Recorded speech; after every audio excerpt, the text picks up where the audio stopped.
एक बार सुमेरु पर्वत पर बैठे हुए ब्रह्मा जी के पास जाकर देवताओं ने उनसे अविनाशी तत्व बताने का अनुरोध किया। शिव जी की माया से मोहित ब्रह्मा जी उस तत्व को न जानते हुए भी इस प्रकार कहने लगे, मैं ही संसार को उत्पन्न करने वाला स्वयंभू अजन्मा एकमात्र ईश्वर हूँ। अनादि भक्ति ब्रह्म घोर निरंजन आत्मा हूँ। मैं ही प्रवृत्ति पूर्ण निवृत्ति का मूलधार सर्वलीन पूर्ण ब्रह्मा हूँ। ब्रह्मा जी ऐसा की पर मुनि मंडली में विद्वान विष्णु जी ने उन्हें समझाते हुए कहा कि मेरी आज्ञा से तो तुम सृष्टि के रचयिता बने हो, मेरा अनादर करके तुम अपने प्रभुत्व की बात कैसे कर रहे हो। इस प्रकार ब्रह्मा और विष्णु अपना अपना प्रभुत्व स्थापित करने लगे और अपने पक्ष के समर्थन में शास्त्र वाक्य उद्धृत करने लगे। अंततः वेदों के पूछने का निर्णय हुआ तो स्वरूप धारण करके आए चारों वेदों ने क्रमशः अपना मत 6 प्रकार से प्रकट किया। ऋग्वेद, जिसके भीतर समस्त भूत निहित है तथा जिससे सब कुछ प्रवक्त होता है और जिसे परमात्म कहा जाता है, वह एक रुद्र रूप ही है। यजुर्वेद, जिसके द्वारा हम वेदों की प्रमाणित होते हैं तथा जो ईश्वर के संपूर्ण यज्ञों तथा योगों से भजन किया जाता है, सबका दृष्टा वह एक शिव ही है। सामवेद, जो समस्त संसारी जनों को भरमाता है, जिसे योगी जन ढूंढते हैं और जिसकी भांति से सारा संसार प्रकाशित होता है, वे एक त्र्यंबकम शिवाजी हैं। अथर्ववेद, जिसकी भक्ति से साक्षात्कार होता है और जो सब या सुख या दुख अतीत अनादि ब्रह्म है, वे केवल एक शंकर जी ही हैं। विष्णु ने वेदों के इस कथन को प्रताप बताते हुए नित्य शिवा से रमण करने वाले दिगंबर पीतवर्ण धूली धूसरित प्रेमनाथ कुबेटाधारी सर्वावेष्टित विपिनवाही निसंग शिवजी को पर ब्रह्म मानने से इनकार कर दिया।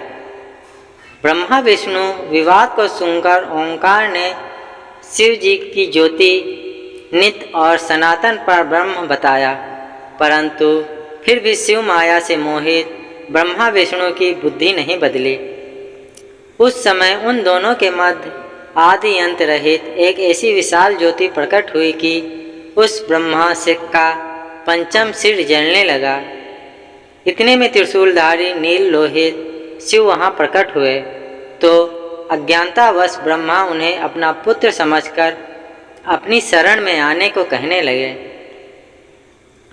ब्रह्मा की संपूर्ण बातें सुनकर शिव जी अत्यंत क्रुद्ध एवं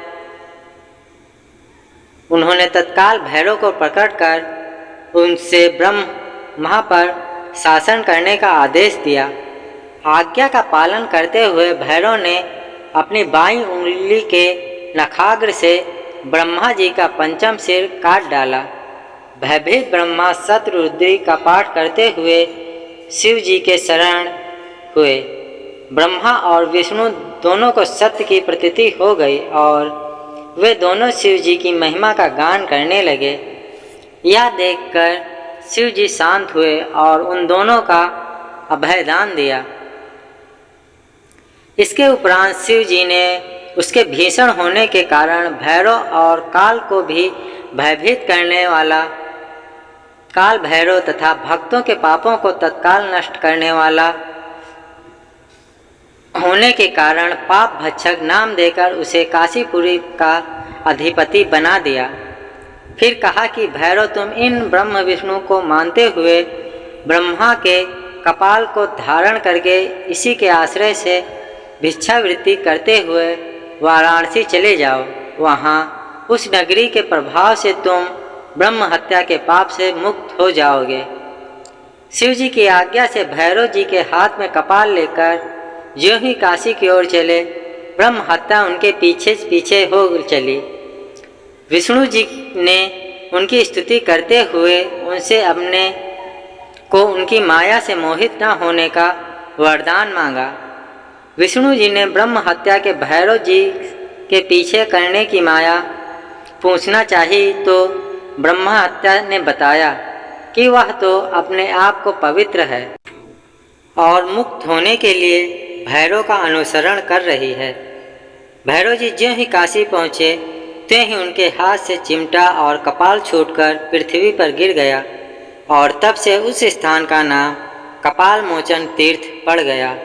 इस तीर्थ में जाकर सविधि पिंडदान और देव पितृ तर्पण करने से मनुष्य ब्रह्म हत्या के पाप से निवृत्त हो जाता है।